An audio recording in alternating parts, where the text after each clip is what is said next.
I'm filming this video on the night of July 3rd, so if you hear lots of explosions outside, that would be fireworks. I wasn't gonna film tonight, but I'm in the mood to talk about books, and freaking fireworks aren't gonna hold me back. Not today, Satan. Not ever, Satan. Hey reader fam, welcome back to my channel. I hope you're doing well. Today I'm bringing you another books I've read not so recently. The series on my channel where I reveal how much of a slacker I am by talking about books that I read months ago. Today I'm talking about some books that I read back in February, the month of love. The month where I distract myself from my singleness by immersing myself in books. I've got 5 books to talk about today. Ding, ding, ding, ding, ding. So without further ado, let's get started. First up here we have Romanov.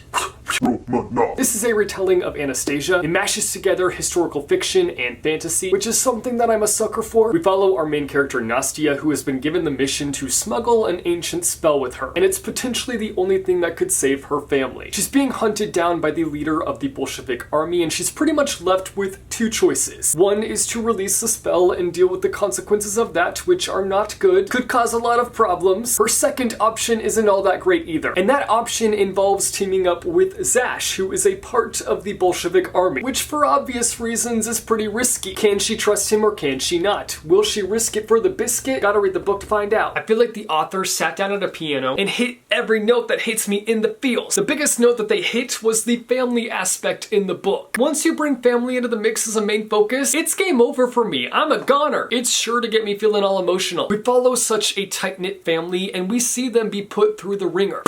Nastya is the perspective that we see from the most in Romanov, and I couldn't help but love the way that she fought so strongly for her family. And she saw what needed to be done and didn't hesitate. No hesitation, only concentration. As stated in the description, she's on a mission that will either make or break her family. No pressure, Nastya. She displays strength in her willingness to do whatever needs to be done to make it happen. But she's not a flawless character. She has things that she's working through internally throughout the book, which when reading that, it was a reminder that I need to work on my own internal struggles.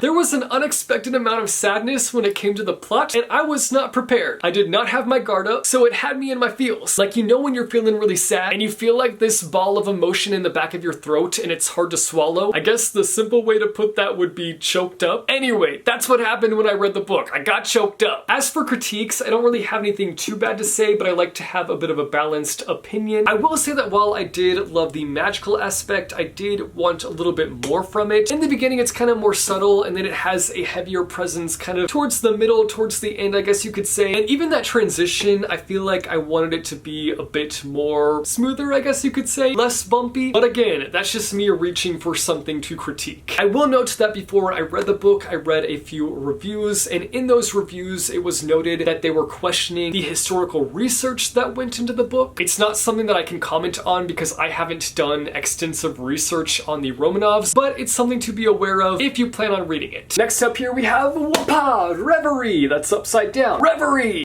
This book was quite literally one of the most confusing books I've read this year, and I read a book by Murakami this year, the king of confusing books. The story follows our main character Kane, who is found in a river half dead. After coming back to his senses, he can't really figure out how he got into that situation at all, or what caused it all. All he knows is that things have changed in a rather drastic way. When he meets people that he has no memory of, but they claim to be his friend, and the world around him begins to shift into a dreamlike state, he has to figure out what's real and what isn't, what's reality and what's fake. On top of all of that, managing to try and defeat a villain who is threatening to alter reality forever. Can I get one of those dun-dun-duns? Dun-dun-dun! I'm obnoxious. I would say this book managed to do what it was hoping to do, and that is really driving in this dreamlike state in terms of atmosphere. You want trippiness? Then trip all over the world in this book. You'll be sure to be tripping out. It completely picks you up and drops you into this world that's not the easiest to understand, but it's still really atmospheric. I would say that it needed more fleshing out in terms of world building, because most of the time I was just like, I am confusion, but it's fine. It's fine. It just had quite a few holes, making it feel structureless. But on the flip side, I would argue that it's supposed to feel that way, because the inspiration behind it stems from dreams. So the possibilities are endless. There is no limit. The limit does not exist. For my personal reading taste, I just needed more reasoning behind how everything functioned. I needed more building blocks to fully be able to allow my mind to just run free within this world. Kane was a really interesting character to follow because of the fact that he had completely forgotten everything. Poof! Oof. So as you're reading, you're trying to grab onto every little puzzle piece and make sense of his life. And his life before the accident is super foggy, adding a layer of mystery over the story. We have all these side characters that are shady, shady, shady, and you have to figure out who you think is in Shane's corner. Please stand up if you're actually on the side of Kane, because if you're not, you need to find another lane. I will say that the villain was actually amazing. Like, talk about an unexpected element was me enjoying the villain. I mean, I was not rooting for the villain because obviously I don't root for the evil people, but it brought such a fresh take on a villain. I wish I could say why that is, but I feel like it gives too much away. I think as a whole, it's a book that's a bit clouded with confusion, but it did have elements that made it fresh and interesting. Overall, not my favorite, but I definitely see myself picking up more books by this author in the future because I could see the potential. Next up here we have Whoopah, Look Both Ways. This was my first time reading a middle grade book by Jason Reynolds, and it did not disappoint in the slightest. Jason Reynolds came through with this one, and it has me eager to pick up more of his middle grade books because I know that he's written quite a few. This is kind of a short story collection, but they all kind of weave together. We have a total of 10 short stories that take place all in the same day, and I personally took it as just like an exploration on all these different students and examining what their lives look like outside of the school environment, seeing things that they're facing when no one is around. I obviously was not the intended audience for this book, though I would argue that people of all ages should read middle grade. I feel like it's definitely more for like junior high age, maybe even a little bit younger than that. Like, I would say if you're going into junior high, check out this book. But I really enjoyed it. I thought it was great. I'm trying to read more middle grade books so I'm more versed in the genre. That way, if somebody needs a recommendation, I can just be like, look no further. I got you. While the writing style is definitely aimed for younger, it's still got that Jason Reynolds richness to it. And if you don't know what that Jason Reynolds richness is, that means you need to be picking up his books and reading them. If you need a place to start, I recommend Long Way Down. There's just a very... I'm struggling to think of a word for it. Maybe it's because his writing style is indescribable. I'm not saying it's indescribable, but it has a realness quality to it, and it's laced together with powerful prose. For me, when I read his books, I feel like every word was just chosen so confidently, and there's just a sense of power in that I love so deeply. I feel like I'm not making any sense. But maybe it'll only make sense if you've read books by him and you've loved them like me. If you're in the Jason Reynolds fan club like me, then you get it. I always have a bit of an up and down experience with short story collections because 9 out of 10 times I don't love every story, which makes sense. You're not going to love every story in a short story collection. That didn't happen here though. Like, I loved every story, but I think that kind of came with consistency in terms of like the characters we were following and whatnot. I feel like I'm not making sense again, but when you're reading a short story collection with a bunch of different authors, you have a bunch of different stories in a bunch of different genres, and you have inconsistency in terms of writing style for obvious reasons because you're getting a bunch of different stories, and you're not always going to love every writing style or every direction a story takes. But with this one, because each story was coming from the same author, there was consistency in that.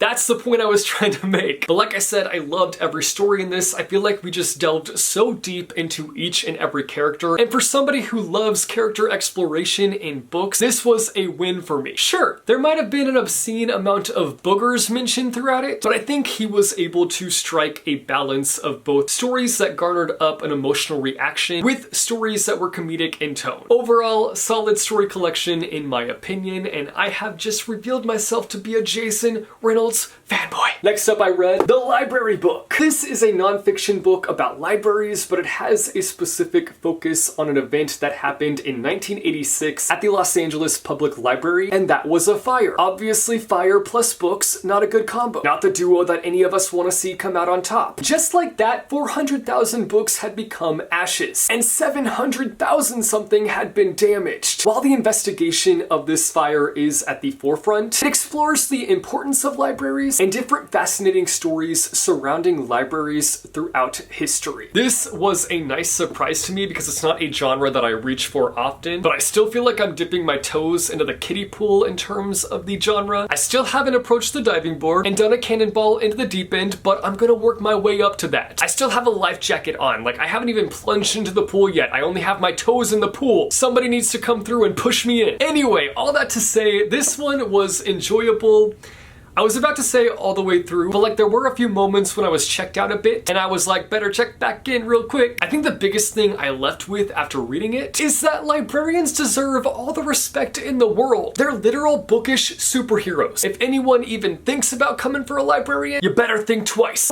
In this household, we respect librarians. They're literal warriors out here doing the Lord's work, and they deserve all the love and support. Anyway, back to more thoughts on the actual book. I will say that the true crime element was also just really fascinating to read about, especially learning more about the person who was behind the big fire that we focus on. The author just really laid out everything that they did on the table and was like, here you go guys, here's all the information. Exposed! While the book does have a focus on that library and the fire that took place there, I feel like it kind of shaped into something completely different by the end of it. It more so shifted into a love letter for storytelling and libraries. And I really liked that about it. Like I said, I haven't read a lot of nonfiction, so for me, this was a good starting place and I might recommend it if you've been wanting to give nonfiction a go. But again, I'm not super well versed on the genre yet. Next up, The Conference of the Birds. Look at me, reader family, it didn't take me a million years to read the next book in one of my all-time favorite series. Who even am I, honestly? I deserve a little pat on the back for this. Yes, thank you very much, I did that. This is the 5th book in the Peculiar series, one of my all-time favorites. Without saying too much, in this we are following Jacob and the Peculiar crew in America. It's a whole new adventure that's quite literally just as thrilling as the first adventure that they go on in the first 3 books. That's all I can really say in terms of the description. Now, I didn't love this, unfortunately.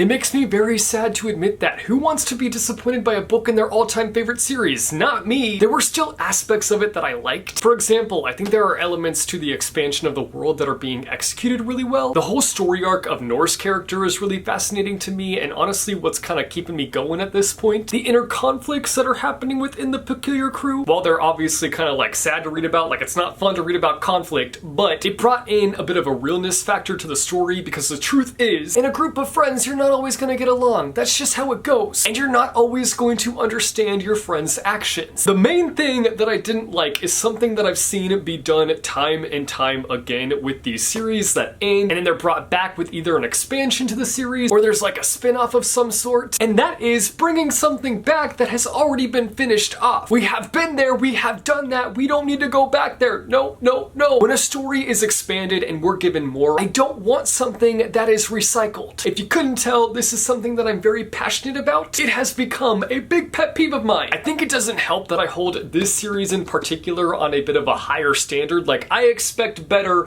from this series. But I guess I should be hesitant in saying all of this because who knows what's gonna happen in the next and final book. I'm just hoping that things end up being taken in a different direction and that I end up loving the last book. But I'm going into it feeling super cautious, which is something that I've never had to do with this series. So imagine how I'm feeling right now. I'm feeling so conflicted. I'm just like, how did we get here? We've had such a solid relationship up until this point.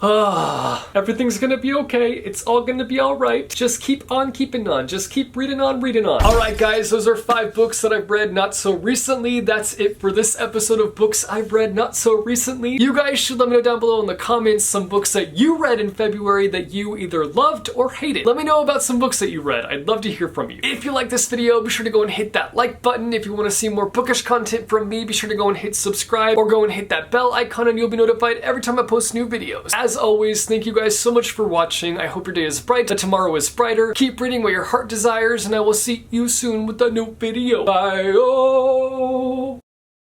First up here, woo, I flung that book.